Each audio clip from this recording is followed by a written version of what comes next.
Hope आपको separation and isolation of DNA समझ में आ गया हो। अब हमें वो वेक्टर ढूंढना है जिससे हमें उसको ज्वाइन करना है। एक बहुत फेमस वेक्टर हमारे पास प्लास्मिड होता है, उसके बारे में हमें पता है, लेकिन किसी भी वेक्टर में क्या क्या होना चाहिए उसके बारे में हम जानें। वेक्टर को हम क्लोनिंग वेक्टर बोल रहे हैं क्योंकि यही इसके पास ओराई होता है, और ये जब होस्ट में जाएगा तो ये रेप्लिकेट करने में मदद करेगा। ये व्हीकल है, ये आपके जीन ऑफ इंटरेस्ट को होस्ट तक लेके जाने का काम करता है, इसलिए इसको व्हीकल या कैरियर भी बोलते हैं। ठीक है, हमने क्या देखा, एक बैक्टीरिया देखा, तो बैक्टीरिया के पास अगर नॉर्मल डीएनए होता है उसके सिवा कुछ एक्स्ट्रा प्लाज्मिड होता है, ये बात हमको पता है, उसे आप प्लाज्मिड बोलते हैं। प्लाज्मिड क्या है बेटा? वेक्टर्स डीएनए के मॉलिक्यूल हैं जो कि फॉरेन डीएनए के सेगमेंट्स को, that transport foreign DNA segments and replicate with in bacteria. ठीक है, with in bacteria independent, with in bacterial independent है बेटा, ठीक है, independent of control of chromosomal DNA. कोई क्रोमोसोमल डीएनए का कंट्रोल नहीं है, उसके बिना ये प्लाज्मिड अपने आप से रेप्लिकेट कर पा रहा है। पहली चीज, जो क्लोनिंग वेक्टर होता है, it should not have two or more than two recognition site. ये बहुत इंपॉर्टेंट है। मान लो ये आपके पास प्लाज्मिड है, आपको इस प्लाज्मिड को यहां से कट करना था इस रिकॉग्निशन साइट पे, ताकि आप जीन ऑफ इंटरेस्ट डाल दो। बेटा जब आप रेस्ट्रिक्शन एंडोन्यूक्लियस डालते हो, अगर इसकी साइट कट होने की यहाँ पर भी है, यहाँ पर भी है, यहाँ पर भी है, एंजाइम आएगा इसको यहाँ पर यहाँ पर यहाँ पर यहाँ पर यहाँ पर हर जगह कट कर देगा, प्लाज्मिड के टुकड़े टुकड़े हो जाएंगे। बचेगा क्या? बचेगा कुछ भी नहीं। इसीलिए कहा जाता है कि उसकी रिकॉग्निशन साइट 2 से ज्यादा नहीं होनी चाहिए, मैक्सिमम 2 होनी चाहिए, है ना। शुड नॉट हैव 2 और मोर देन 2, मतलब 2 चलती हैं बेटा, 2-3 रिकॉग्निशन साइट चलती हैं, उससे ज्यादा नहीं होनी चाहिए। ये प्लाज्मिड्स हो सकते हैं, हमें पता है। बैक्टीरियोफाज हो सकते हैं, जो कि वायरस का डीएनए जो बैक्टीरिया में जाता है उसमें आप डाल दो, वायरस के थ्रू अटैक कर लो। कुछ कॉस्मिड्स होते हैं, एक यैक होता है, एक बैक होता है। अब ये यैक और बैक क्या है? यैक है आपके पास ईस्ट आर्टिफिशियल क्रोमोसोम, बैक है आपके पास बैक्टीरियल आर्टिफिशियल क्रोमोसोम। कुछ प्लाज्मिड आपको नेचुरली मिलते हैं, कुछ आप बनाते हो। यैक और बैक आप बनाते हो, याद रखना। यैक और बैक नाम से ही समझ में आ रहा होगा, yeast artificial chromosome, bacterial artificial chromosome, हमें नाम से ही समझ में आ रहा है आर्टिफिशियल है, बाहर बनाए हुए हैं, ये होते नहीं है, ये हमने बनाए हुए हैं। प्लाज्मिड नेचुरली था, हमें लगा कि यार कभी कभी प्लाज्मिड में दिक्कत हो सकती है ना बेटा, बहुत ज़्यादा मार्कर साइट आपको ना मिले, उतनी क्लोनिंग ना कर रहा हो, उतना बड़ा डीएनए ना लेके जा पा रहा हो, तो हमने सोचा आज के टाइम में हम क्या नहीं बना सकते, हमें प्लाज्मिड के बारे में सब पता है, हम प्लाज्मिड जैसा वेक्टर खुद बना लेंगे। तो हमने बैक्टीरिया में एंट्री करने के लिए बैक्टीरियल आर्टिफिशियल क्रोमोसोम, ईस्ट में एंट्री करने के लिए ईस्ट आर्टिफिशियल क्रोमोसोम, ईस्ट और बैक्टीरिया नाम कहाँ से आया? होस्ट सेल के नाम से आया, उनके लिए हमने स्पेसिफिक इनको बनाया है जो कि हम यूज करते हैं, जो कि हम यूज करते हैं। ठीक है, प्लाज्मिड्स और वायरस सबसे ज्यादा कॉमनली यूज होते हैं, ऑफ कोर्स प्लाज्मिड्स बहुत ज्यादा यूज होते हैं, और बैक्टीरियोफाज, क्योंकि बैक्टीरियोफाज सीधा बैक्टीरिया में जाता है और प्लाज्मिड तो बैक्टीरिया में रहता ही है, और ज्यादातर होस्ट बैक्टीरिया होता है, इसीलिए प्लाज्मिड और वायरस का यूज किया जाता है। ठीक है, कुछ वेक्टर्स को शटल वेक्टर्स भी कहा जाता है, नॉट दैट। ठीक है, अच्छा क्या होता है जी कॉपी नंबर? क्या चीज़ है? दो बहुत इंपॉर्टेंट सी ना ऐसी टर्मिनोलॉजीज आती है जो आपको पता होनी चाहिए। हर एक प्लाज्मिड के बारे में पूछा जाता है, इस प्लाज्मिड का कॉपी नंबर क्या है? कॉपी नंबर क्या होता है कि वो प्लाज्मिड कितनी कॉपीज बना रहा है होस्ट सेल के अंदर जाने के बाद, अपने ओराई से किस रेट से, पर मिनट पर सेकंड कितना डुप्लीकेट हो रहा है। तो जितना अच्छा कॉपी नंबर उतना बढ़िया प्लाज्मिड है, उतना ज्यादा वो अपना इंक्रीज करेगा डीएनए को, डॉटर सेल में जाएगा और आपको ज्यादा प्रोडक्ट मिलेगा। तो एक चीज आपसे पूछी जाती है कॉपी नंबर। कॉपी नंबर की अगर मैं बात करूं तो प्लाज्मिड की कभी कभी तो कॉपी इतनी कम है कि एक सेल में सिर्फ 1 से 2 कॉपी, और कभी कभी एक सेल में 15 से 100 कॉपी।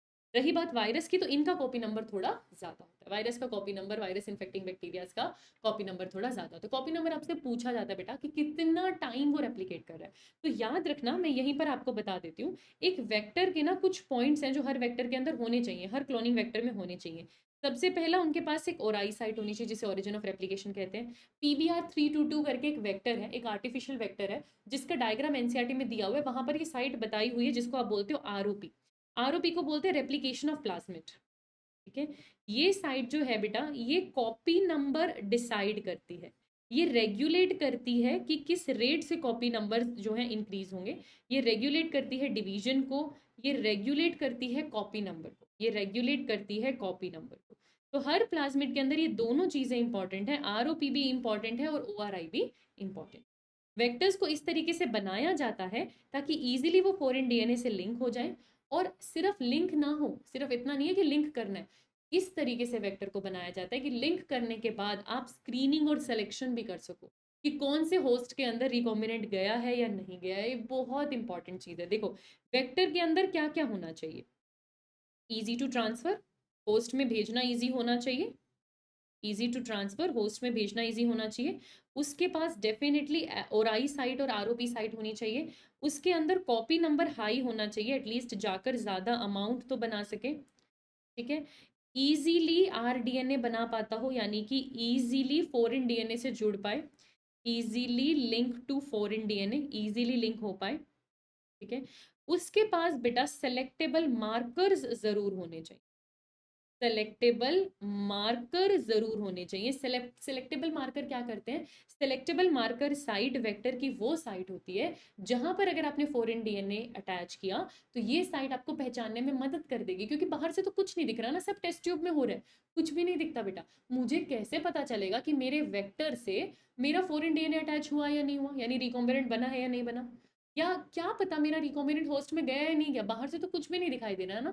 तो कुछ तो मार्कर होना चाहिए और वो वेक्टर के पास ही होना चाहिए ताकि वो स्क्रीनिंग में मदद कर सके।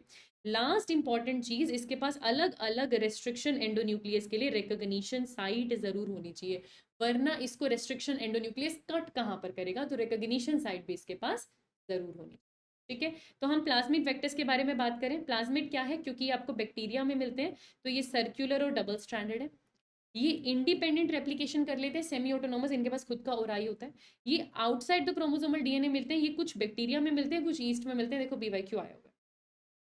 ऑल दो प्लाज्मिड असेंशियल नहीं है ग्रोथ के लिए, बट ये कुछ एक्स्ट्रा ट्रेट देते हैं, ये बात मैं आपको पहले ही लिखवा चुकी हूँ, जैसे एंटीबायोटिक रेजिस्टेंस देते हैं, providing the host with an advantage in certain situation, यानी जिस बैक्टीरिया के पास प्लाज्मिड है उसको कुछ एक्स्ट्रा बेनिफिट देके जाएगा, ठीक है। Plasmids can exist as one और मोर कॉपीज, उसका कॉपी नंबर अलग अलग हो सकता है। एक बहुत इंपॉर्टेंट इंटरेस्टिंग प्लाज्मिड है विच इज PBr322। आजकल हम जिस वेक्टर को बहुत ज्यादा कॉमनली यूज करें वो PBr322 है, याद रखना ये भी आर्टिफिशियल है, ये नॉर्मली होता नहीं है, ये हमने बनाया है जानबूझ के। इसके अंदर सेलेक्टेबल मार्कर इस तरीके से रखे हैं, उस मार्कर के अंदर हमने दो दो तीन तीन रिकॉग्निशन साइट डाली है, तो ये प्लाज्मिड बनाया है ना, ये प्लाज्मिड बनाया गया है, ठीक है। PBr322 बहुत बढ़िया, ये आर्टिफिशियली कंस्ट्रक्टेड है, देखो आ गया ना, ये आर्टिफिशियली कंस्ट्रक्टेड है, ये लैब में कंस्ट्रक्ट किया है दो साइंटिस्ट ने, बोलीवर एंड रोड्रिगेज, उनका नाम इस प्लाज्मिड के नाम में है। यहाँ पर PBr में अगर आप P देखोगे बेटा, ये P प्लाज्मिड के लिए होता है, BR जो आप देखोगे वो बॉलीवर और रोड्रिगेज के लिए, उन दोनों साइंटिस्ट का नाम जिन्होंने इसको बनाया है। और 322 is to differentiate from other plasmid develop in the same laboratory. अपनी लैब में बॉलीवर और रोड्रिगेज ने बहुत सारे प्लाज्मिड बनाए हैं, उसमें से 322 322 नंबर का प्लाज्मिड था PBr322, जो आज के टाइम में मोस्ट बढ़िया तरीके से, जो मोस्ट कॉमनली यूज्ड है, मोस्ट वेरिएबिलिटी शो करता है वो यही शो, बहुत हाई अमाउंट ऑफ डीएनए इसके अंदर जा सकता है, कॉपी नंबर अच्छा है, सेलेक्टेबल मार्कर बहुत बढ़िया है, तो PBr322 को यूज किया। PBr322 देखो कुछ इस तरीके से दिखाई देता है, उसके अंदर एक ओराई साइट होगी जरूर होगी, एक आरओपी साइट होगी, रेप्लिकेशन ऑफ प्लाज्मिड कंट्रोल करने के लिए कॉपी नंबर जरूर होगा। इसके अंदर दो सेलेक्टेबल मार्कर हैं, एक है TET-R जो कि उसको टेट्रासाइक्लिन से रेजिस्टेंस देता है, एक है AMPR जो उसको एम्फीसिलिन से रेजिस्टेंस देता है। ये दोनों जो TET-R है और जो AMP-R है, ये सेलेक्टेबल मार्कर कैसे हैं, ये जब स्क्रीनिंग करेंगे तो मैं आपको समझाऊंगी। ये दोनों सेलेक्टेबल मार्कर हैं और ये मदद करते हैं पहचानने में कि रिकॉम्बिनेंट डीएनए ट्रांसफर हुआ है या नहीं, ठीक है। दोनों सेलेक्टेबल मार्कर हैं और देखो हर एक मार्कर में रिकॉग्निशन साइट है। TET-R में दो साइट है, BAM-H1 SAL1 की, AMP-R में दो साइट है, PVU1 PST1 की, और यहाँ पर ये तीनों साइट है ECOR1 CLAV1 HIND3, HIND2 सबसे पहले आया था याद रखना। यहाँ पर आरओपी में भी एक साइड डाल रखी है PVU2। बेटा बहुत बार ये क्वेश्चन आया है, ये PYQs के लिए बहुत इंपॉर्टेंट है, ये बहुत फेमस क्वेश्चन है। आपको इसकी जगह A, इसकी जगह B, इसकी जगह C लिख के पूछ लेंगे कि कौन कौन से एंजाइम की रिकॉग्निशन साइट इस एरिया में मिलती है, तो ECOR1 CLAV1 HIND3 तीनों की यहाँ पर मिलती है। इधर बस याद कर लेना BAM-H1 और SAL1, यहाँ PP याद कर लेना, देखो टेट्रासाइक्लिन और एम्फीसिलिन इंपॉर्टेंट साइट्स है। टेट्रासाइक्लिन पे बस मिलता है, बस यानी BAM-H1 SAL1, और एम्फीसिलिन पे आपको PP मिलता है, PP में PVU1 PST1 दोनों 1 1 वाले, PVU1 PST1, इसमें से PVU2 नीचे बैठा है, ठीक है। और ऊपर आपको EHC मिलता है, जो एनिमल किंगडम अगर मेरे साथ पढ़ा होगा तो EHC आपको याद होगा, तो ऊपर आपको EHC मिलता है जिसमें ECOR1 CLAV1 और HIND3। जितनी बार देखोगे परमानेंट मेमोरी में फिक्स हो जाएगा, देखते रहो इसको बार बार, क्योंकि इस साइड से सीधा सीधा क्वेश्चन आपके पास आता है, ठीक है। तो ये बहुत बढ़िया वेक्टर है जिसको हम यूज करते हैं। वेक्टर के फीचर्स क्या क्या होने चाहिए, वेक्टर के पास एक ओरिजिन ऑफ रेप्लिकेशन होना चाहिए, है ना। DNA replication starting point is referred to as origin of replication. यही साइट ट्रिगर करती है डीएनए रेप्लिकेशन शुरू करने के लिए, जब फॉरेन डीएनए से जुड़ जाता है वेक्टर, है ना। तो यही सीक्वेंस है जो फॉरेन डीएनए को रेप्लिकेट करने में मदद करेगी along with the vector DNA. इसलिए इसका बहुत क्रूशियल रोल है, क्योंकि ये रेगुलेट करेगा कॉपी नंबर्स को। एनसीईआरटी लिखती है it regulate the number of copies in the link DNA, क्योंकि ओराई साइट की वजह से ही रेप्लिकेशन होगा। पर किस तरीके से उसका डिवीजन का रेट डिसाइड होगा वो आरओपी करेगा, ठीक है। सेलेक्टेबल मार्कर होने चाहिए, ये बात मैं आपको ऑलरेडी बता चुकी हूँ। ज्यादातर selectable marker antibiotic resistance gene होते हैं, जैसे एम्फिसिलिन का रेजिस्टेंस जीन आपने पीबीआर 322 में देखा, टेट्रासाइक्लिन का उसके अंदर होता है, वैसे क्लोरमफिनॉल, केनामाइसिन, इकोलाई में आपको मिल जाएंगे। ये जो है जिन्हें आप मार्कर कहते हो, मार्कर का काम क्या है? मार्कर आपको बेटा ट्रांसफॉर्मेंट्स को नॉन ट्रांसफॉर्मेंट से अलग करने में मदद करेगा, ताकि आप सेलेक्टिव ग्रोथ करवा सको। ये marker they are not present in normal E coli cell, allowing for selective growth of only the transformants in media. Normally जो प्लाज्मिड है, नॉर्मली जो इकोलाई सेल्स हैं, उनके अंदर ये मार्कर नहीं होता। तभी तो हमने स्पेशली ऐसे वेक्टर बनाए हैं जिनके अंदर हमने जानबूझ के ये मार्कर डाला है, जो हमें इस चीज को पहचानने में मदद करे कि हमारे होस्ट के अंदर हमारा आरडीएनए ट्रांसफर भी हुआ है या नहीं। तो देखो, ओआरआई समझ में आ रहा है, आई होप सबको समझ में आ रहा हो। मार्कर मैं आपको यहीं पर समझा देती हूँ। हमारे पास वेक्टर में ना हम जानबूझ के एक साइट लेते हैं जो कि सेलेक्टेबल मार्कर का काम करती है, और ये जो साइट होती है ये ज्यादातर एंटीबायोटिक रेजिस्टेंट होती है, ज्यादातर एंटीबायोटिक रेजिस्टेंस देती है। कैसे मदद करती है अब समझो। अब मैं यहाँ पर आपके लिए वापस से पीबीआर 322 ड्रॉ कर रही हूँ। ये मेरा वेक्टर है पीबीआर 322 का। आप जानते हो कि यहाँ से लेकर यहाँ तक, ठीक है, टेट्रासाइक्लिन रेजिस्टेंस है, और यहाँ से लेकर यहाँ तक एम्फिसिलिन रेजिस्टेंस है। ये टेट्रासाइक्लिन रेजिस्टेंस है, ये एम्फिसिलिन रेजिस्टेंस, ठीक है। ये दोनों मार्कर जीन है। मैंने ना रेस्ट्रिक्शन एंजाइम लिया, और वो रेस्ट्रिक्शन एंजाइम था BAM-H1। BAM-H1 कहाँ कट लगाएगा? BAM-H1 यहाँ कट लगाएगा, क्योंकि उसकी साइट टेटार के अंदर। तो BAM-H1 ने यहाँ पर कट लगाया, उसके कट लगाने की वजह से ये हिस्सा निकला होगा, और इस हिस्से में मैंने मेरा जीन ऑफ इंटरेस्ट डाल दिया। अब मैंने ये हिस्सा कट कर दिया, वेक्टर में से कट कर दिया, और अब यहाँ पर मेरा जीन ऑफ इंटरेस्ट आ चुका है। अब इसको आप क्या बोलोगे? आरडीएनए। क्यों? क्योंकि आपके पास पहले एक PBR322 कर प्लाज्मिड था, जिसमें आपने अपना जीन ऑफ इंटरेस्ट डाल दिया। तो अब आप इसको क्या कहते हो? आरडीएनए। तो आरडीएनए एकदम तैयार है, एकदम तैयार है। लास्ट स्टेप में आपको क्या करना होता है? इस आरडीएनए को लेकर जाना होता है किसी होस्ट के अंदर, इनसाइड होस्ट। इसको आपको लेकर जाना होता है किसी होस्ट के अंदर, inside a host. Host E coli मान लो, क्योंकि ज्यादातर जो है होस्ट बैक्टीरिया इकोलाई होता है, ठीक है। चलो, ये मेरे पास जी इकोलाई है। अब बेटा समझो, तीन केसेस होते हैं। थोड़ा सा इसको डिटेल में मैं समझाने की कोशिश करूंगी। पहली बार जब आपने BAM-H1 से यहाँ पर कट लगाया था, और आपने अपने gene of interest foreign DNA में भी कट लगाया था, और दोनों को छोड़ दिया था जुड़ने के लिए, कभी कभी बेटा आरडीएनए नहीं बनता। ये जीन ऑफ इंटरेस्ट यहाँ आकर जुड़ता ही नहीं है, और वापस आपका PBR322 अपने आप ही अपने हिस्से को दोबारा ज्वाइन कर लेता है। उसको बोलते हैं सेल्फ लाइगेशन। जब आप देखो, इसको समझो, मैं यहीं पर आपको इस चीज को एक्सप्लेन करती हूँ। ये मेरे पास वेक्टर है, मैंने वेक्टर को फॉरेन डीएनए, कट किया हुआ फॉरेन डीएनए दिया कि प्लीज तुम दोनों जुड़ जाओ और आरडीएनए बना लो। तो पहला केस है कि वो आरडीएनए बना लेगा, जो कि कुछ इस तरीके से दिखाई देगा। लेकिन इसका दूसरा केस भी होता है कि ये सेल्फ लाइगेट कर जाए, ये आरडीएनए ना बनाए, ये खुद से जुड़ जाए। खुद से जुड़ने का मतलब, ये इस तरीके से यहाँ पर बैठा था, कट लगाकर बैठा था, वेट कर रहा था कि भाई जीन ऑफ इंटरेस्ट आएगा वो जुड़ेगा, पर जीन ऑफ इंटरेस्ट नहीं जुड़ा, तो ये खुद ही अपने हिस्से से दोबारा जुड़ गया, सेल्फ लाइगेट कर गया। हो सकता है कि इसके अंदर आके आपका जीन ऑफ इंटरेस्ट जुड़ा हो, यानी आरडीएनए बना हो, और हो सकता है नहीं भी बना हो, वो सेल्फ लाइगेट ही कर गया। आपको क्या पता, आपको प्लेट पे दिखाई थोड़ी दे रहा है जहां पर आपने आरडीएनए बनाया। तो आपके पास दो तरीके के डीएनए तैयार होते हैं। एक आपके पास तैयार होता है आरडीएनए, दूसरा आपके पास तैयार होता है सेल्फ लाइगेटेड वेक्टर, जो खुद से ही वापस जुड़ गया। उस प्लेट पे हो सकता है आरडीएनए होंगे, मतलब उस टेस्ट ट्यूब में, और हो सकता है सेल्फ लाइगेटेड वेक्टर होंगे, आप नहीं जानते। आपने बस क्या किया, वो प्लेट में इतना तो पता है ना, कुछ तो आरडीएनए होंगे, आपने बस उस प्लेट पे जितने भी आपको या तो आरडीएनए मिले या सेल्फ लाइगेटेड वेक्टर मिले, आपने उनको एक टेस्ट ट्यूब ली, एक टेस्ट ट्यूब ली, उस टेस्ट ट्यूब में आपने होस्ट के इकोलाई के सेल्स डाल दिए, और ऊपर से आपने ये वाले सारे आरडीएनए वाले भी, आरडीएनए वाले भी और सेल्फ लाइगेटेड वाले भी इनके अंदर डाल दिए होस्ट के अंदर। होस्ट के अंदर डालने के बहुत सारे तरीके होते हैं। बैक्टीरिया के लिए आप इलेक्ट्रिक शॉक दे सकते हो, इलेक्ट्रोपोरेशन दे सकते हो, उनके बारे में मैं बात करूंगी। आप मान लो कोई भी एक तरीके से मैंने इस आरडीएनए को कहा कि भाई तू होस्ट के अंदर जा, ये मेरा इकोलाई है, ये मेरा इकोलाई है, इसके अंदर तू चला जा। अब जब आप इकोलाई के अंदर या होस्ट के अंदर डालना चाहते हो अपने आरडीएनए को, तो तीन तरीके के फेट्स आपको देखने को मिलते हैं। आपके पास कुछ, आपको यहाँ पर क्या होगा, जब आप इसको इकोलाई के अंदर डालने की कोशिश करोगे तो आपको तीन तरीके के फेट्स दिखाई देंगे, यानी तीन तरीके की पॉसिबिलिटीज यहाँ पर होती हैं। पॉसिबिलिटी नंबर 1, इकोलाई के अंदर खुद का नॉर्मल डबल स्ट्रैंडेड डीएनए है और उसके अंदर आपका आरडीएनए एंटर ही नहीं किया, ट्रांसफर ही नहीं किया। नॉर्मली बैक्टीरिया के अंदर किसी भी प्लाज्मिड को डालने का तरीका होता है ट्रांसफॉर्मेशन। बैक्टीरिया को थोड़ा सा हीट शॉक दो और थोड़ा सा कैल्शियम आयन ट्रीटमेंट करो तो बैक्टीरिया के अंदर होल्स बन जाते हैं, पोर्स बन जाते हैं, और वहां से सीधा आपका डीएनए ट्रांसफॉर्मेशन कर आ जाता है। बहुत सिंपल सा तरीका होता है। तो आपने ये ट्रांसफॉर्मेशन करने की कोशिश करी बैक्टीरिया के अंदर। पहला ये हुआ हो सकता है, पहली पॉसिबिलिटी ये है कि बैक्टीरिया के अंदर कुछ प्लाज्मिड आया ही नहीं, नो प्लाज्मिड।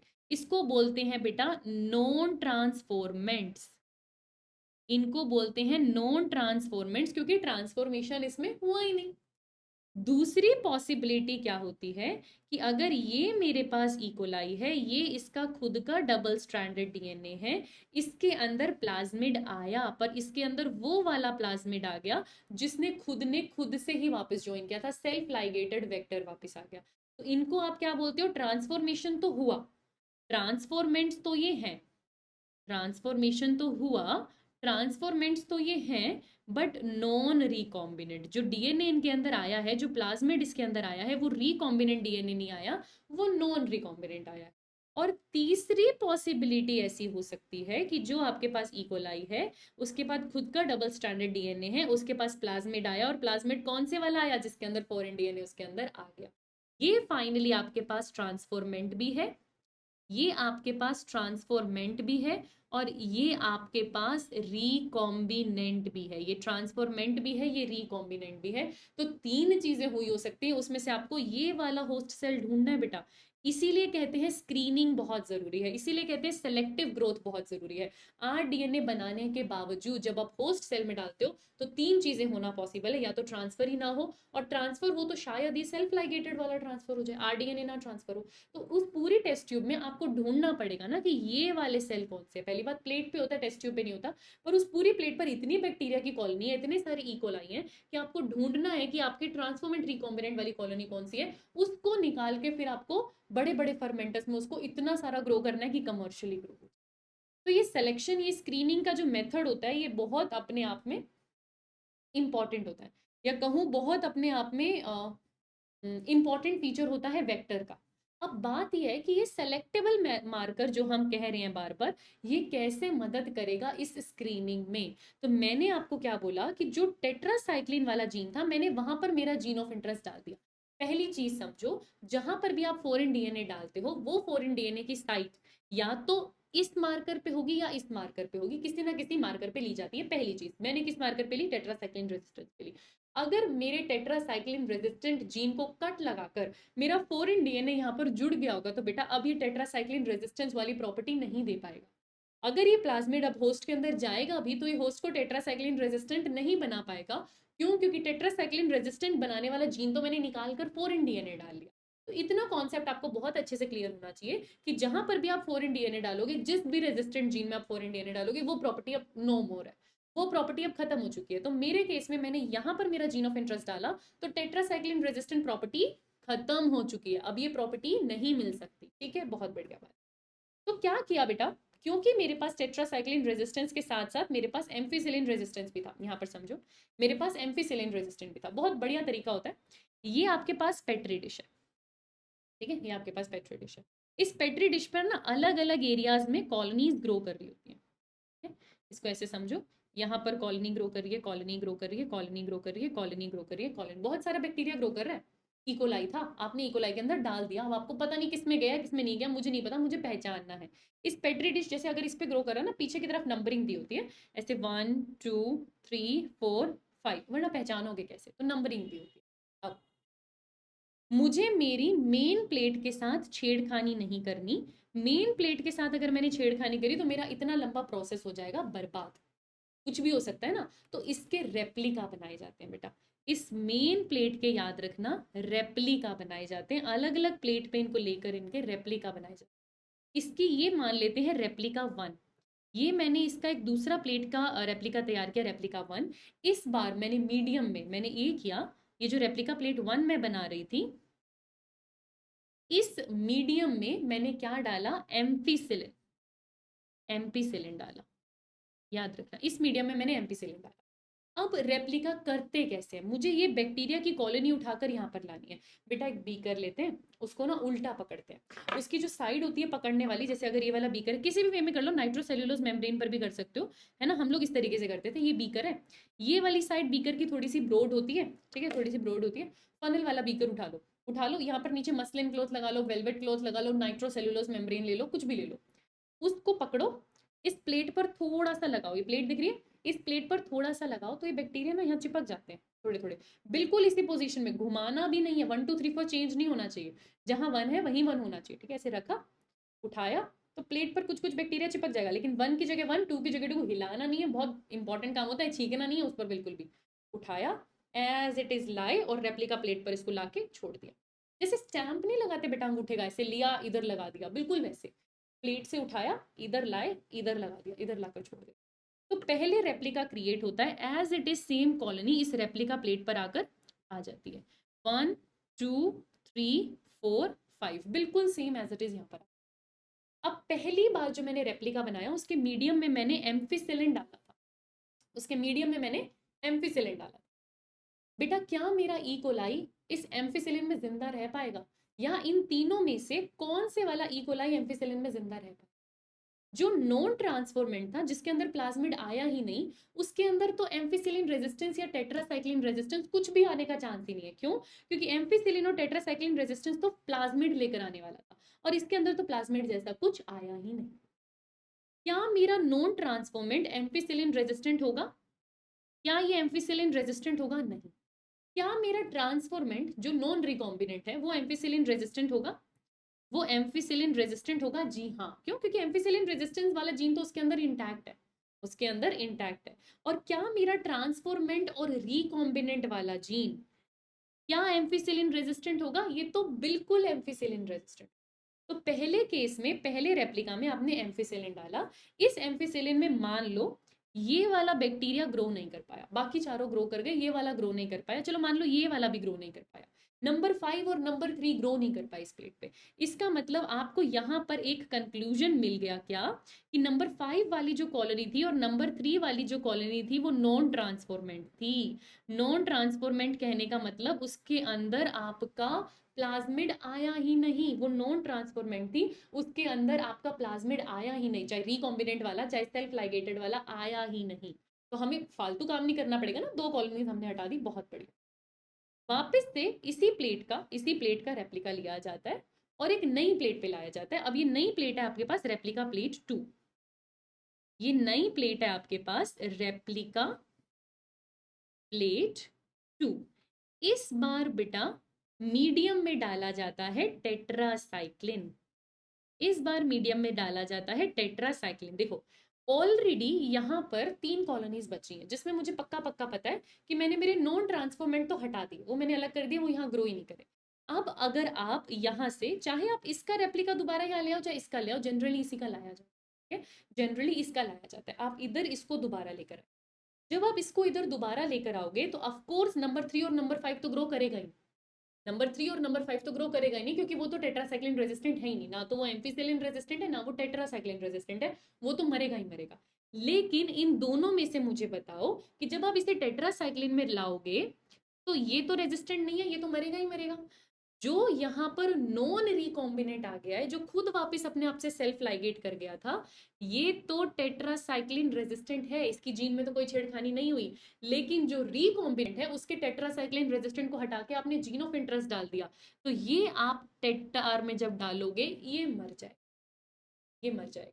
तो जब दूसरी बार आप टेट्रासाइक्लिन रेजिस्टेंट में डालोगे, ये वाले भी मर जाएंगे, ये वाले भी मर जाएंगे, सिर्फ नॉन रिकॉम्बिनेंट वाले रह जाएंगे। तो मैंने इसको दोबारा किस में डाला, टेट्रासाइक्लिन में डाला। इस बार टेट्रासाइक्लिन में मैंने क्या देखा कि नंबर 1 भी मर गया, नंबर 2 भी मर गया, सिर्फ नंबर 4 रह गया, सिर्फ नंबर 4 रह गया। इसका मतलब ये जो नंबर 1 और नंबर 2 की अभी अभी डेथ हुई है, ये मेरे आरडीएनए वाली कॉलोनीज थी, ये मेरी आरडीएनए वाली कॉलोनीज थी, इसीलिए इनकी डेथ हुई है, क्योंकि इनके अंदर टेट्रासाइक्लिन हट गया और उसकी जगह मेरा जीन ऑफ इंटरेस्ट आ चुका है, इसलिए वो बेचारे टेट्रासाइक्लिन में जिंदा नहीं रह पाए। समझ में आया, दिमाग में घुसा बेटा, बहुत सिंपल है। पहले एम्फिसिलिन में डाला, एम्फिसिलिन में मैंने सिर्फ इसलिए डाला ये देखने के लिए कि कुछ ऐसे बैक्टीरिया होंगे जिसके अंदर प्लाज्मिड घुसा ही नहीं होगा, वो एम्फिसिलिन से रेजिस्टेंट नहीं होंगे, तो मैंने नॉन ट्रांसफॉर्मेंट अलग कर लिए। बाकी बचे हुए सारे यानी 3 और 5 को छोड़ के 1 2 4, मुझे इतना पता है कि 1 2 4 ट्रांसफॉर्मेंट है, इनके अंदर कुछ ना कुछ तो अंदर आया है, चाहे आरडीएनए आया है चाहे सेल्फ लाइगेटेड आया है। अब मैं सेल्फ लाइगेटेड को आरडीएनए से अलग कैसे करूं, अब आप डालो टेट्रासाइक्लिन, टेट्रासाइक्लिन में जो जिंदा रह गया, जो नंबर 4 जिंदा रह गया, वो सेल्फ लाइगेटेड इसके अंदर आया होगा, सेल्फ लाइगेटेड इसके अंदर आया होगा। लेकिन नंबर 1 और नंबर 2 में पक्का मेरा आरडीएनए आकर बैठा होगा, तभी ये दोनों पहले तो ग्रो कर गए, लेकिन यहां पर ये ग्रो नहीं कर, क्योंकि यहाँ पर इनके अंदर टेट आर वाले जीन को उठाकर आपने अपना जीन ऑफ इंटरेस्ट डाल दिया है। ठीक है, इस टेट्रासाइक्लिन वाले केस के अंदर जब आप देखोगे तो इस केस के अंदर ऑफ कोर्स 5 3 भी ग्रो नहीं कर पाया होगा, लेकिन इतना आप जानते हो कि ये जो 5 और 3 वाला है ये तो नॉन ट्रांसफॉर्मेंट है, इसको आप एंटी बोल सकते हो, ये नॉन ट्रांसफॉर्मेंट है, ये एंटी बोल। अब आप खुद सोचो, ये मर गए, जो आपके रिकॉम्बिनेंट डीएनए वाले थे तो बेचारे मर गए, इनको आप आगे कैसे लेके जाओगे, इसीलिए बेटा ये रेप्लिका था, मेन नहीं था। एटलीस्ट आपको ये पूरा प्रोसेस करके इतना समझ में आ गया कि मेरी नंबर 1 और नंबर 2 कॉलोनी मेरी आरडीएनए है। अब आप मेन प्लेट पे जाना, इन दोनों को सिर्फ उठाना और इन दोनों को लेकर जाकर बड़े बड़े फर्मेंटर्स में ग्रो करना और जितना मर्जी उतना प्रोडक्ट लेना। इसीलिए कहते हैं वेक्टर ऐसा होना चाहिए जिसके पास सिलेक्टेबल मार्कर हो। ज्यादातर ये selectable marker antibiotic resistant gene होती है, जो आपको बता देती है कि आपका जो डीएनए है वो होस्ट में आया है या नहीं आया। आई होप ये चीज क्लियर हो, आई होप ये चीज क्लियर हो। एक और टर्म यहाँ पर आती है जिसको बोलते हैं इंसर्शनल इनएक्टिवेशन, एक और टर्म यहाँ पर आती है जिसको बोलते हैं इंसर्शनल इनएक्टिवेशन, पहले इसको यहीं पर समझ लो। इंसर्शनल इनएक्टिवेशन, जैसे आपने सेलेक्टेबल मार्कर देखा बेटा, कभी कभी अगर मैंने एंटीबायोटिक रेजिस्टेंट जीन को कट कर कर मेरा जीन ऑफ इंटरेस्ट डाल दिया तो अब वो बैक्टीरिया एंटीबायोटिक रेजिस्टेंट नहीं है। वैसे ही कभी कभार कुछ प्लाज्मिड के अंदर मार्कर कहाँ बनाया जाता है, जहां पर ये जीन कुछ एंजाइम बनाता हो। मान लेते हैं ये वाला जो जीन है ये कुछ एंजाइम बना रहा है और ये एंजाइम अच्छा खासा फंक्शनल है। अगर मैं यहाँ पर कट करूं और कट कर कर मैं अपनी मर्जी का जीन ऑफ इंटरेस्ट यहाँ पर डाल दूं, तो अब ये बेचारा एंजाइम नॉन फंक्शनल हो जाएगा, क्योंकि आपने इसका जीन हटाकर अपनी मर्जी का जीन डाल दिया, तो ये नॉन फंक्शनल हो जाएगा। इसको बोलते हैं इंसर्शनल इनएक्टिवेशन। एंटीबायोटिक में भी यही बात थी, आपने टेट्रासाइक्लिन वाला जीन हटाकर अपना जीन डाला था, तो टेट्रासाइक्लिन वाला जीन इनएक्टिव हो गया था। आपके जीन ऑफ इंटरेस्ट को इंसर्ट करने की वजह से ऑलरेडी जो जीन था वो इनएक्टिव हो जाए, उसको बोलते हैं इंसर्शनल इनएक्टिवेशन। आपने एक इंसर्शनल इनएक्टिवेशन एंटीबायोटिक रेजिस्टेंस के लिए देखा, एक इंसर्शनल इनएक्टिवेशन एंजाइम के लिए भी देख लो। ये भी बहुत बढ़िया तरीके से सेलेक्टेबल मार्कर आपको ढूंढने में मदद करेगा। बेटा जान पूछ के ना, जान पूछ के मार्कर के केस में हम एंजाइम ऐसा एंजाइम रखते हैं जो कि किसी कलरलेस सबस्ट्रेट को कलर में कन्वर्ट करे, किसी कलरलेस सबस्ट्रेट को, क्योंकि मुझे मेरी आंखों से दिखना तो चाहिए ना कि काम हुआ है या नहीं हुआ है, वरना मैं कैसे पहचानूंगी। तो कलरलेस सबस्ट्रेट को कलर में चेंज करने वाले ही एंजाइम्स को ज्यादातर यूज किया जाता है, जिसमें एक बहुत फेमस एग्जांपल आपके पास आ जाता है, कौन से जीन का, लैग जी जीन का, बीटा गैलेक्टोसाइडेज। लैक ओपरोन याद है, lac Z lac Y lac A, तो जो लैक जेड था वो बीटा गैलेक्टोसाइडेज का था। तो ये बीटा गैलेक्टोसाइडेज वाला जीन हम लोग लेते हैं। ये क्या करता है, इसको अगर आप सबस्ट्रेट दोगे एक्स गैल नाम का, तो ये उस कलरलेस को ब्लू कलर में कन्वर्ट करता है, और इसको अब हम यूज करने वाले स्क्रीनिंग के लिए। देखो ये रहा मेरा वेक्टर, ये रहा मेरा वेक्टर, ठीक है।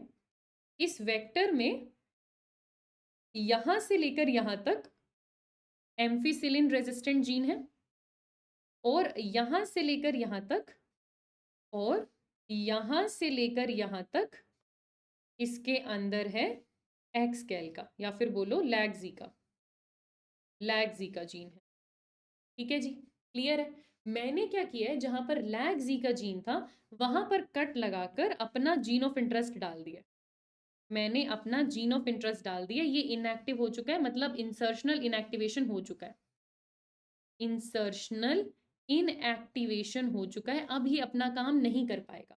अगर किसी होस्ट में आरडीएनए होगा तो ये अपना काम नहीं कर पाएगा, इतनी बात पक्की है, क्योंकि इसका इंसर्शनल इनएक्टिवेशन हो चुका है। अब फिर से देखो, तीन चीजें हो सकती हैं होस्ट सेल के अंदर। पहला, बैक्टीरियल डीएनए ऐसा बन सकता है जिसके पास खुद का डबल स्ट्रैंडेड डीएनए हो पर उसके पास प्लाज्मिड आया ही ना हो। दूसरा, बैक्टीरिया ऐसा हो सकता है जिसके पास खुद का डबल स्ट्रैंडेड डीएनए हो, प्लाज्मिड आया हो पर एकदम इंटैक्ट, आरडीएनए नहीं आया हो। तीसरा केस ऐसा हो सकता है कि बैक्टीरिया हो, उसके पास खुद का डबल स्ट्रैंडेड डीएनए हो, प्लाज्मिड भी आया हो और प्लाज्मिड के अंदर इंसर्शनल इनएक्टिवेशन भी हुआ हो, यानी आरडीएनए भी आया हो। अब आप क्या करोगे इसकी स्क्रीनिंग के लिए? पहली बार जो आप रेप्लिका बनाओगे उस रेप्लिका में आप एम्फिसिलिन डालोगे। पहली बार मीडियम में आप एम्फिसिलिन डालोगे, तो एम्फिसिलिन डालने में वो वाली बैक्टीरिया कॉलोनी मर जाएगी बेटा जिसके अंदर ट्रांसफॉर्मेशन नहीं हुआ होगा। देखो ये भी बच जाएगी, ये भी बच जाएगी, क्योंकि इसमें भी एम्फिसिलिन रेजिस्टेंट है, वो वाला जीन एकदम करेक्ट है, इसमें भी एम्फिसिलिन रेजिस्टेंट वाला जीन एकदम करेक्ट है, ये दोनों बच जाएंगे, ये मर जाएगा एम्फिसिलिन डाल। तो एम्फिसिलिन डालने से जितने भी नॉन ट्रांसफॉर्मेंट है उनकी डेथ हो जाएगी, वो तो आपको सीधा सीधा अलग पता लग जाएंगे कि भाई इनमें तो कुछ ट्रांसफर हुआ ही नहीं था। दूसरी बार आप इसके अंदर क्या डालो, एक्स गैल वाला सबस्ट्रेट डाल के देखो, आप एक्स गैल वाला सबस्ट्रेट डाल के देखो। जो जो कॉलोनी के अंदर ब्लू कलर आ रहा होगा उनके अंदर ये जीन एकदम बढ़िया से काम कर रहा है, उनके अंदर इंसर्शनल इनएक्टिवेशन नहीं हुआ, मतलब वहां आपका आरडीएनए नहीं। तो जहां जहां ब्लू कलर आ रहा होगा, जैसे आप देखो इसके अंदर ब्लू कलर आ रहा होगा क्योंकि इसके अंदर लैगजी जीन एकदम बढ़िया काम करता है, तो ब्लू कलर आ रहा होगा, तो ये आपका आरडीएनए नहीं है। जहां जहां ब्लू कलर आ रहा होगा वो आपका आरडीएनए नहीं है। और जहां जहां ब्लू कलर नहीं आ रहा होगा, मैं दोबारा यहां पर लिख देती हूँ, जहां जहां ब्लू कलर आ रहा होगा वहां आपका आरडीएनए नहीं है। और जहां जहां ब्लू कलर नहीं आ रहा होगा वहां आपका आरडीएनए है। तो आपका आरडीएनए मरा भी नहीं, बस वहां पर ब्लू कलर नहीं आया, आप उस कॉलोनी को उठाकर आगे लेके जाओ और अपना काम कर लो।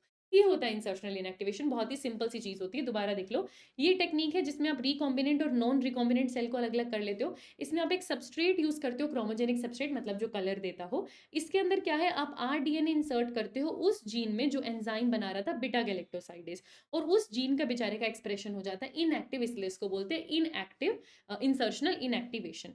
अब क्योंकि एंजाइम की एक्टिविटी वहां पर नहीं है, तो क्या होगा, वो पर्टिकुलर कलर उस कॉलोनी में नहीं आएगा। जहां पर काम नहीं हो रहा होगा वहां पर ये ब्लू कलर नहीं बनेगा, और अगर ब्लू कलर नहीं बन रहा इसका मतलब वहां पर आपका आरडीएनए आ गया और आपका एंजाइम काम नहीं कर पा रहा।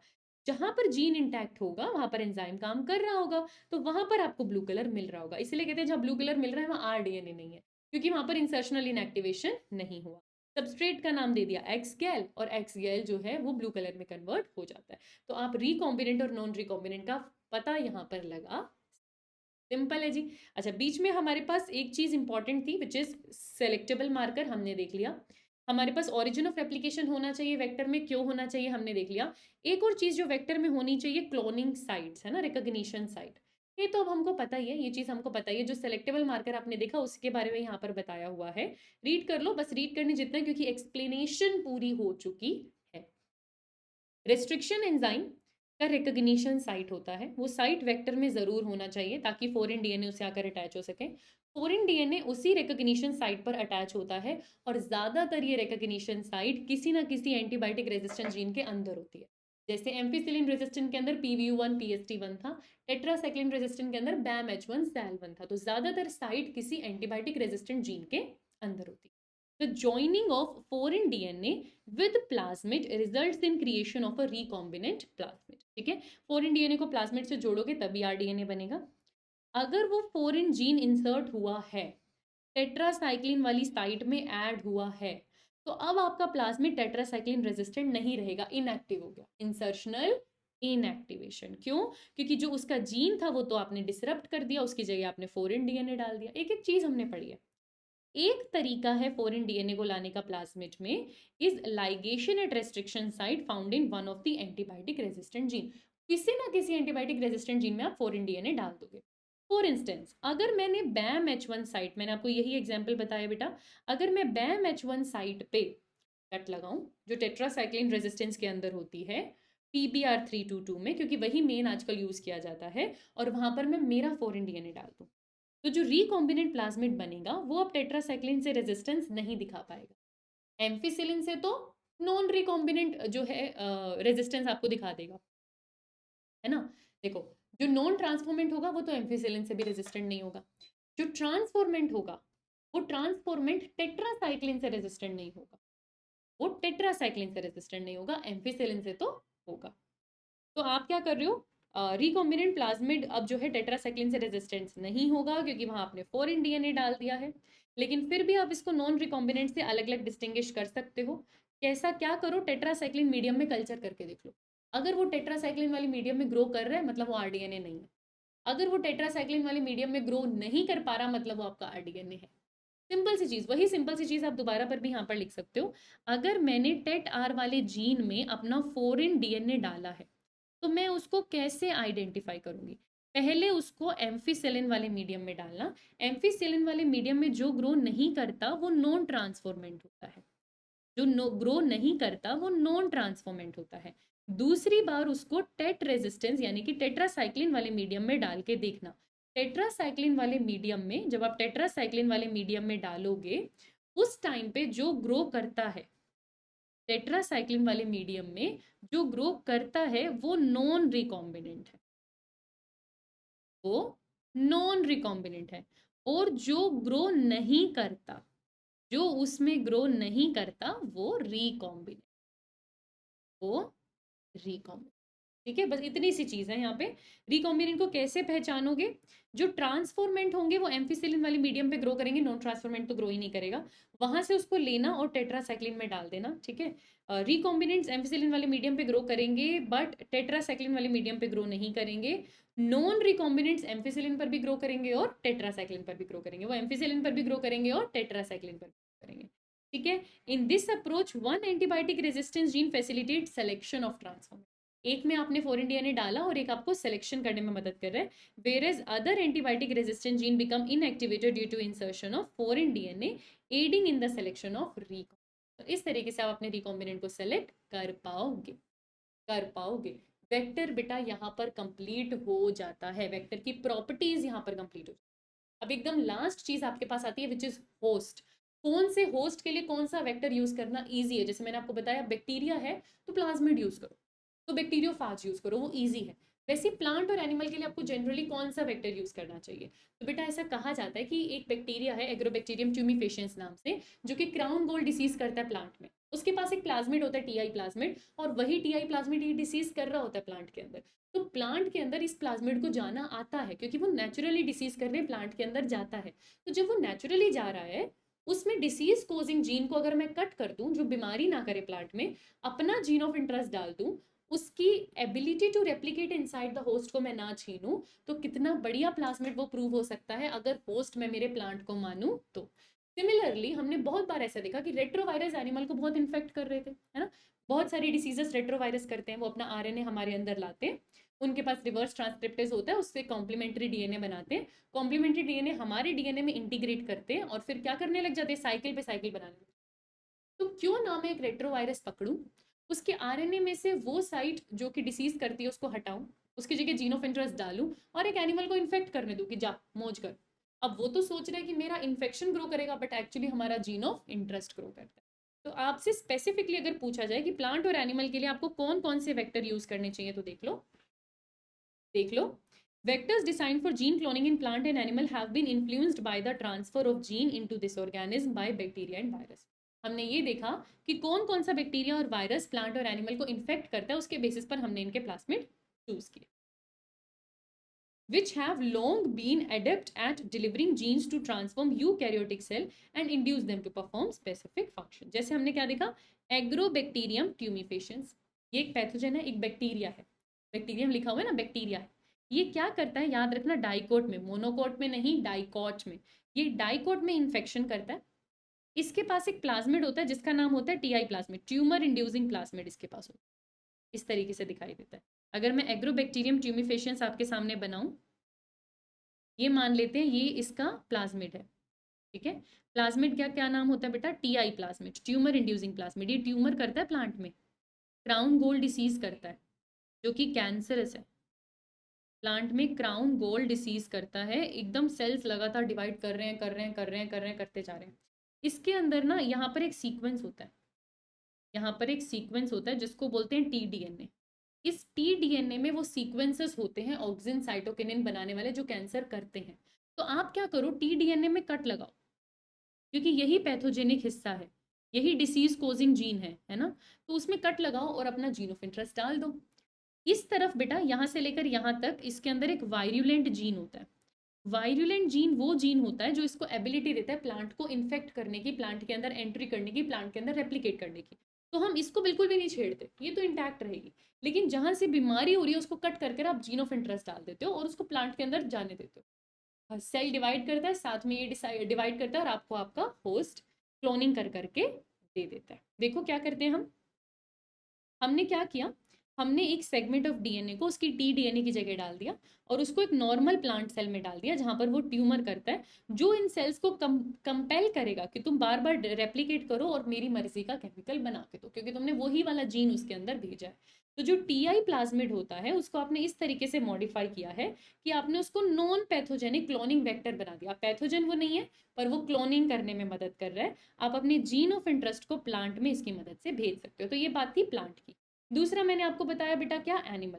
एनिमल में हमने क्या देखा कि रेट्रोवायरस हमको बहुत इन्फेक्ट करते हैं, हमारे अंदर हमारे सेल्स को कैंसरस करते हैं। ये दोनों ही हमारे सेल्स को और प्लांट के सेल को कैंसरस कर रहे थे, यानी मल्टीपल सेल डिवीजन कर रहे थे। हमने नॉलेज लिया, उसका वो हिस्सा जो पैथोजन जीन्स डिलीवर करता था यूकैरियोट को, उसको हमने कन्वर्ट कर कर पैथोजन का एक टूल बना लिया और अपने जीन ऑफ इंटरेस्ट अब हम ट्रांसफर करा रहे हैं। रेट्रोवायरस का वो हिस्सा जिससे डिसीज होती थी उसको हटा लिया, इसको बोलते हैं डिसआर्म करना किसी भी पैथोजन का। जैसे मैंने जब यहाँ से टीडीएनए को मैंने कट किया, इसका मतलब मैंने एग्रोबैक्टीरियम ट्यूमिफेशियंस को डिसआर्म कर दिया। अब वो मेरे अंदर डिसीज नहीं कर पाएगा, उसका जो वेपन था उसका जो आर्म था हमने उसको डिसआर्म कर दिया। तो रेट्रोवायरस को आपको पहले डिसआर्म करना पड़ेगा, अब वो व्हीकल की तरह बिहेव करेगा और आप अपना डिजायरेबल जीन एनिमल के अंदर लेकर जा सकते हो। एक बार आपका जीन या डीएनए फ्रेगमेंट है ना वेक्टर के अंदर आ गया, उससे फिर आप उसको बैक्टीरिया, प्लांट, एनिमल किसी के अंदर भी ले आओ। याद रखना बैक्टीरिया के अंदर ट्रांसफर करने के लिए मेजरली ट्रांसफॉर्मेशन का प्रोसेस यूज होता है। ट्रांसफॉर्मेशन का प्रोसेस यूज होता है जिसमें आप कुछ नहीं करते, बैक्टीरिया को ट्रीट करते हो डाइवेलेंट कटायन से, डाइवेलेंट कटायन से, जो कि मेजरली कैल्शियम आयन होता है। बैक्टीरिया के पास बाहर एक सेल वॉल है तो पहले वो सेल वॉल हटानी पड़ेगी। बैक्टीरिया ऐसे थोड़ी किसी भी डीएनए को अपने अंदर एंट्री दे देगा, पहले आपको सेल वॉल हटानी पड़ेगी, जिसके लिए आपको लाइसोजाइम डालना पड़ेगा। लाइसोजाइम क्या करेगा, बैक्टीरिया का पेप्टिडोग्लाइकन को डाइजेस्ट कर जाएगा। अब बैक्टीरिया के पास सेल वॉल नहीं, अब बैक्टीरिया कह रहा है आ जाओ आ जाओ आराम से आ जाओ, फिर भी आप उसे कैल्शियम दोगे। कैल्शियम क्या करेगा, उसकी मेम्ब्रेन की परमेबिलिटी बढ़ाएगा।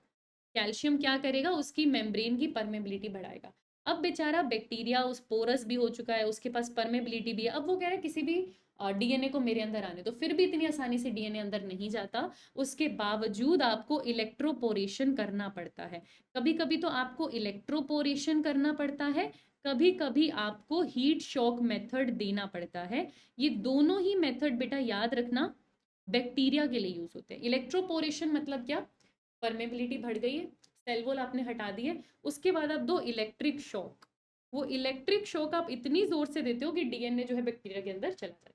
हीट शॉक मेथड में आप क्या करते हो, अभी ये जो बैक्टीरिया है और डीएनए है, सॉल्यूशन आपने बना रखा है दोनों का मिक्स करने के लिए, उस सॉल्यूशन को पहले आप एकदम आइस पे रखते हो 0 डिग्री सेल्सियस पे, फिर अचानक से उसको 42 डिग्री सेल्सियस पे बॉईल करते हो, फिर वापस 0 डिग्री सेल्सियस पे देते हो। तो जो हीट का शॉक लगता है उसमें जो डीएनए है वो बैक्टीरिया के अंदर चला जाता है। बैक्टीरिया जनरली ट्रांसफॉर्मेशन से प्लाज्मिड अपने अंदर ले लेता है, ठीक है, जनरली वो ऐसे ले। प्लांट की बात करें तो प्लांट के अंदर एक स्पेसिफिक तरीका बताया हुआ है कि वो कैसे डीएनए अपने अंदर लेता है। तो इसके लिए बायोलिस्टिक या जीन गन मेथड यूज करते हैं, ये अभी रिसेंट का क्वेश्चन है। जीन गन या बायोलिस्टिक मेथड यूज करते हैं। क्या होता है ये बायोलिस्टिक या जीन गन मेथड, एक एक चीज लिखी हुई है वैसे तो आपके पास। इस तरीके से टेस्ट ट्यूब लिया, टेस्ट ट्यूब में यहाँ पर सेल वॉल वाले प्लांट सेल लिए जिनके अंदर आपको डीएनए डालना है, सबके पास सेल वॉल होती है, प्लांट सेल लिए। ऊपर आपका जीन ऑफ इंटरेस्ट लिया जो आपको आरडीएनए लिया। आरडीएनए को बेटा कोटिंग की जाती है गोल्ड और टंगस्टन की, गोल्ड और टंगस्टन की कोटिंग करी।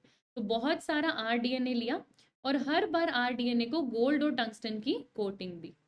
आरडीएनए लिया और आरडीएनए को गोल्ड और टंगस्टन की कोटिंग दी। गन ली और शूट किया, गन ली और शूट किया। एक्चुअली उनको गन में फिल कर कर शूट किया जाता है, बहुत हाई इंटेंसिटी से शूट किया जाता है, इसीलिए इसको जीन गन मेथड बोलते हैं। आपका जीन एक गन में है और यहाँ से आप शूट करते हो और वो इतनी जोर से शूट करते हो कि वो सेल वॉल को पेनिट्रेट कर कर सेल के अंदर चले जाते हैं। तो स्पेशली ये एनिमल के साथ नहीं कर सकते आप, सेल ही खत्म हो जाएगा, ये सिर्फ प्लांट के साथ कर सकते हो। तो प्लांट सेल के अंदर बायोलिस्टिक या जीन गन मेथड यूज किया जाता है, बहुत बढ़िया मेथड है ये। एनिमल्स के लिए जनरली, वैसे तो एनिमल प्लांट दोनों के लिए होता है, बट अगर मैं हाँ एनिमल्स के लिए बात करूँ, मैं अगर एनिमल के लिए बात करूं तो उनके अंदर जो मेथड आपको देखने को मिलेगा वो है माइक्रो इंजेक्शन, वो है माइक्रो इंजेक्शन। ऐसे ना एक एक सेल को माइक्रोस्कोप में देखते हैं क्योंकि वरना तो दिखाई नहीं देता, तो बड़ा सारा दिखता है वो। एक तरफ से उसको पकड़ के रखते हैं, उस सेल को ऐसे पिपेट से पकड़ के रखते हैं और दूसरे हाथ में इंजेक्शन होता है, दूसरे हाथ में ऐसे पतला सा सुई वाला इंजेक्शन होता है और वो इंजेक्शन से आप ऐसे ऐसे कर कर हर एक सेल के अंदर, हर एक सेल के अंदर आप मेक श्योर कर रहे हो कि आपका आरडीएनए होस्ट के अंदर जा रहा है, जा रहा है, जा रहा है, वो माइक्रो इंजेक्शन। तो इलेक्ट्रोपोरेशन देख लिया आपने, हीट शॉक मेथड देख लिया आपने, माइक्रो इंजेक्शन देख लिया आपने, बायोलिस्टिक या जीन गन मेथड देख लिया आपने। और भी चीजें होती हैं जैसे लिपिड फ्यूजन होता है, जैसे केमिकल ट्रांसफॉर्मेशन होता है पॉलीथाइलिन ग्लाइकोल का, वो बाकी सारी चीजें भी क्या करती हैं, फ्यूजन में थोड़ा सा आसानी आपको कर देती है ना। पॉलीथाइलिन ग्लाइकोल आपने सोमैटिक हाइब्रिडाइजेशन में देखा होगा, सेल वॉल हटाकर प्रोटोप्लास्ट के फ्यूजन करने के लिए पॉलीथाइलिन ग्लाइकोल डाल दो, फ्यूजन करने में आसानी करती है। तो वैसी कुछ चीजें, पर बायोलिस्टिक या जीन गन मेथड प्लांट के लिए होता है, ये बात प्लीज याद रखना, ये क्वेश्चन आया हुआ है। माइक्रो इंजेक्शन जो है प्लांट और एनिमल दोनों के लिए होता है। इलेक्ट्रोपोरेशन हीट शॉक मेथड ज्यादातर बैक्टीरिया में देखते हैं, ठीक है, ये क्लियर हुआ, ठीक है। बैक्टीरिया आपने देखे वेक्टर ज्यादातर क्या होते हैं, प्लाज्मिड, कोस्मिड, फैज्मिड या बैक और रिएक्ट वेक्टर होते हैं। तो उसमें से जो वायरस वाले वेक्टर थे, बैक्टीरियोफेज फैज वेक्टर थे, उनके बारे में बता रहे कि बहुत ज्यादा नहीं जानना। ये क्या है, ये फेजेस हैं, ये वायरस है जो बैक्टीरिया को इन्फेक्ट करते हैं। The injected DNA is then replicated and expressed leading to production of multiple phages that emerge from host cell and infect nearby bacteria. Lytic cycle बेटा, ये आपका बैक्टीरिया, बैक्टीरिया के अंदर ये डीएनए अपना जेनेटिक मटेरियल देकर जाएगा, host की मशीनरी से रेप्लिकेट करेगा, सेल फट जाएगा और बहुत सारे नए छोटे छोटे वायरस इसके अंदर से बाहर निकल। ये जो डीएनए है जो बैक्टीरियोफाज के जीनोम से बैक्टीरिया के अंदर गया, उस वायरस के डीएनए में आप अपना जीन ऑफ इंटरेस्ट डाल दो और उसको बैक्टीरिया के अंदर डाल दो, ये भी कर सकते हो, है ना। तो स्पेशली डिजाइन फेज वेक्टर्स आप ले सकते हो, क्लोनिंग के लिए उनका यूज कर सकते हो। दो एग्जाम्पल है लेम्डा फाज और M13 फैज। लेम्डा फाज और M13 फाज ये क्या करते हैं, ट्रांसफॉर्मेशन करते हैं। Transformation refers to introduction of foreign DNA fragments into a bacterial cell. आप एक बैक्टीरिया के सेल में फॉरेन डीएनए लेकर आए हो, हमने देखा, और आप फिर डिटरमाइन करोगे कि किसके अंदर ट्रांसफॉर्मेशन हुई है, किसके अंदर नहीं हुई है। किसके अंदर हो सकता है वो प्लाज्मिड गया हो, किसी के अंदर हो सकता है ना गया हो, तो उन्हें आप नॉन ट्रांसफॉर्मेंट कहते हो। जिनके अंदर गया है उन्हें आप ट्रांसफॉर्मेंट्स कहते हो। ट्रांसफॉर्मेंट्स के अंदर भी हो सकता है कि जो प्लाज्मिड गया है वो नॉन रिकॉम्बिनेंट प्लाज्मिड हो, है ना। ये भी कंडीशन हो सकती है कि वो सेल्फ लाइगेटेड या नॉन रिकॉम्बिनेंट हो, और दूसरी कंडीशन हो सकती है कि वो रिकॉम्बिनेंट गया हो। आपको सिर्फ इसको पहचानना हो, आपको सिर्फ इसको पहचानना होता है। फाइनली आपको क्या देखना है, कॉम्पिटेंट होस्ट, जिसके बारे में मैं इंट्रोडक्शन आपको दे चुकी हूँ। जिस बैक्टीरिया, जिस प्लांट, जिस एनिमल के अंदर आपको ये डीएनए डालना है उसको पहले कॉम्पिटेंट बनाना पड़ेगा ताकि उसके अंदर डीएनए डालना थोड़ा सा आसान हो। जैसे होस्ट बैक्टीरिया सेल की बात करूँ, उसे मुझे कॉम्पिटेंट बनाना पड़ेगा ताकि आरडीएनए उसके अंदर आ सके। कॉम्पिटेंस क्या होता है, ability of cell to take up foreign DNA. जैसे बैक्टीरिया के सेल में कैल्शियम से ट्रीट किया था ताकि परमेबिलिटी बढ़े, तो आपने उसकी कॉम्पिटेंसी बढ़ाई थी। क्यों बेटा, डीएनए हाइड्रोफिलिक है, चार्ज्ड है। सेल मेम्ब्रेन हाइड्रोफोबिक होती है ना। जो सेल मेम्ब्रेन होती है वो हाइड्रोफोबिक है, इतना इजीली आने नहीं देगी, इतना इजीली वेक्टर पास नहीं कर पाएगा। तो पहले आपको उस सेल को कॉम्पिटेंट बनाना पड़ेगा। उस सेल को कॉम्पिटेंट बनाने के अलग अलग मेथड्स होते हैं, जैसे डाइवेलेंट कटायन, ये आपको ज्यादातर बैक्टीरिया में देखने को मिलेगा। एक डाइवेलेंट कटायन कैल्शियम क्लोराइड से ट्रीट करो, परमेबिलिटी बढ़ती है, एबिलिटी टू टेकअप डीएनए बढ़ता है, फिर बाद में हीट शॉक से फोर्सफुली अंदर डाल दो, थोड़ी परमेबिलिटी बढ़ गई, बाकी आप हीट शॉक कर दो। कैल्शियम क्या करता है, it increases the efficiency with which DNA enter the bacteria through pores in the cell wall. ये मैं आपको बता चुकी हूँ। देखो पूरा सेल वॉल चाहे तो पहले रिमूव कर दो लाइसोजाइम से, नहीं तो सेल वॉल में जो पोर्स हैं उनसे अपटेक को ईजी करने के लिए आप कैल्शियम से ट्रीट कर सकते हो, ठीक है। recombinant DNA can then be forced into such cells by incubating the cells with recombinant DNA on ice. Recombinant DNA can be forced into such cells by incubating the cells with recombinant DNA on ice. वही आपने cell को chemically component बनाया, calcium ion से treat किया, permeability increase करी। अब इस rDNA को इसके अंदर डालने के लिए इन दोनों को एक मिक्सचर एक टेस्ट ट्यूब में डालो। पहले इसको 0 डिग्री पे रखो, फिर 42 डिग्री सेल्सियस पे रखो, फिर 0 डिग्री पे रखो और वो अंदर चला जाएगा और आपका आरडीएनए अंदर आ जाएगा। तो हीट शॉक मेथड आप दे सकते हो, ठीक है। बायोलिस्टिक मेथड या जीन गन मेथड, अगर मुझे डीएनए एकदम शूट कर कर हाई स्पीड से कोटिंग हो अच्छी खासी और उस डीएनए को अगर मैं ट्रांसफर करूँ तो इसे बायोलिस्टिक या जीन गन मेथड कहते हैं। टेस्ट ट्यूब ली, डीएनए और गोल्ड पार्टिकल्स को मिक्स किया, तो आपके डीएनए के बाहर गोल्ड और टंगस्टन की कवरिंग हो जाती है। ये गन होती है, ये गन शूट करती है, ये गन शूट करती है और जो मेटल है वो मेटल पेनिट्रेट कर कर डीएनए सेल्स को देता है। ये मेथड प्लांट के लिए यूज किया जाता है, ये रिसेंट का क्वेश्चन है और बहुत हाई वेलोसिटी में शूट किया जाता है, बहुत हाई वेलोसिटी में शूट किया जाता है। ये हम पढ़ चुके हैं। माइक्रो इंजेक्शन, माइक्रो इंजेक्शन में क्या, एकदम डायरेक्ट फॉरेन डीएनए हर एनिमल और प्लांट सेल के न्यूक्लियस में छोटी छोटी नीडल से आप खुद डालोगे। ऐसा जनरली oocyte एग और एम्ब्रियोस में आपको देखने को मिलेगा। देखो यहाँ पे इस सेल को एक पिपेट से पकड़ रखा है, आप देख पा रहे हो, आपने सेल को पकड़ रखा है, दूसरी तरफ आप इंजेक्शन से न्यूक्लियस के अंदर डाल रहे हो। तो एक एक माइक्रो इंजेक्शन आप करते हो, एनिमल और प्लांट्स के अंदर ये भी होता है। फिर है डिसआर्म्ड पैथोजन वेक्टर, आपको पता है कि एक पैथोजन इन्फेक्ट करता ही करता है ना। टीआई प्लाज्मिड प्लांट के अंदर जाना जानता है, उसके पास वायरुलेंट जीन है जो उसे जाने देगा। आप बस उसको डिसआर्म करो, उसका पैथोजेनिक इफेक्ट हटाओ, जो पैथोजन जो क्रिएट कर रहा है उसको डिलीट करो, वायरुलेंस को मत डिलीट करो, है ना। वायरुलेंस कोजिंग जीन, जो डिसीज कोजिंग जीन है उसको हटाओ, वायरुलेंट जीन को नहीं हटाया जाता और फिर उसे होस्ट को इन्फेक्ट करने दो, वो अपने आप बाकी काम खुद कर लेगा, आपको करना ही नहीं है कुछ। जैसे रेट्रोवायरस, एडिनोवायरस और टीआई प्लाज्मिड, ये भी इसके अंदर आता है। मतलब नेचुरली आप काम पैथोजन को करने दो। इलेक्ट्रोपोरेशन, ये भी आपको जनरली बैक्टीरिया के अंदर देखने को मिलेगा। इलेक्ट्रोपोरेशन के अंदर भी क्या किया जाता है, वही सेम चीज। आपके पास सेल है जिसके अंदर आपको डीएनए को इंसर्ट करना है, आप क्या करो, इलेक्ट्रिक शॉक दो। इलेक्ट्रिक शॉक से वहां पर छोटे छोटे पोर्स बन जाएंगे। जैसे कैल्शियम आयन है, कैल्शियम आयन भी क्या करता है, परमेबिलिटी बढ़ाता है सेल वॉल के पोर्स के अंदर एंट्री करने के लिए। तो आप वो चीज भी इसके साथ यूज कर सकते हो, कोई बड़ी बात नहीं है। आपने सेल लिया, आपने डीएनए लिया, आप कैल्शियम आयन से ट्रीट करो, बाद में इलेक्ट्रिक शॉक दे दो, दो दो चीजों से मदद कर रहे हो आप। तो वैसे इलेक्ट्रोपोरेशन का मेन मतलब होता है कि आप इलेक्ट्रिक शॉक दो। इलेक्ट्रिक शॉक से ऐसे पोर्स का फॉर्मेशन होगा जिनसे डीएनए की एंट्री थोड़ी सी आसान हो जाएगी और डीएनए अंदर आ जाएगा। इतनी सी बात होती है इलेक्ट्रोपोरेशन। आपने बैक्टीरिया के अंदर क्या देखा था, यहाँ वर्ड इलेक्ट्रोपोरेशन यूज हुआ है और यहाँ पर डाइवेलेंट केटाइन। डाइवेलेंट केटाइन बस परमेबिलिटी को बढ़ाता है क्योंकि सेल वॉल के पोर्स में से एंट्री थोड़ी सी इजी कर देता है। प्लांट परमेबिलिटी बैक्टीरिया के लिए बढ़ा लेता है, उसके बाद हीट शॉक मेथड देना पड़ता है। आप लाइसोजाइम दे भी सकते हो, आप सेल वॉल से डायरेक्टली भी कर सकते हो, ठीक है। लेकिन इलेक्ट्रोपोरेशन में हम क्या करें, सीधा सीधा इलेक्ट्रिक शॉक तो पोर बनेगा, डीएनए अंदर आएगा, वो इलेक्ट्रोपोरेशन कहलाएगा, ठीक है। तो यहाँ पर आपने सारे टूल्स, एक्चुअली पूरा प्रोसेस भी समझ लिया। बस एक चीज आपने प्रोसेस में नहीं समझी है कि जो फॉरेन डीएनए, अगर मान लो जैसे मेरे सेल से हमने इंसुलिन का जीन निकाला था, है ना, सेल लिया था, डीएनए लिया था, डीएनए के टुकड़े किए थे, जेल इलेक्ट्रोफोरेसिस किया था, अपना इंसुलिन वाला जीन पहचाना था।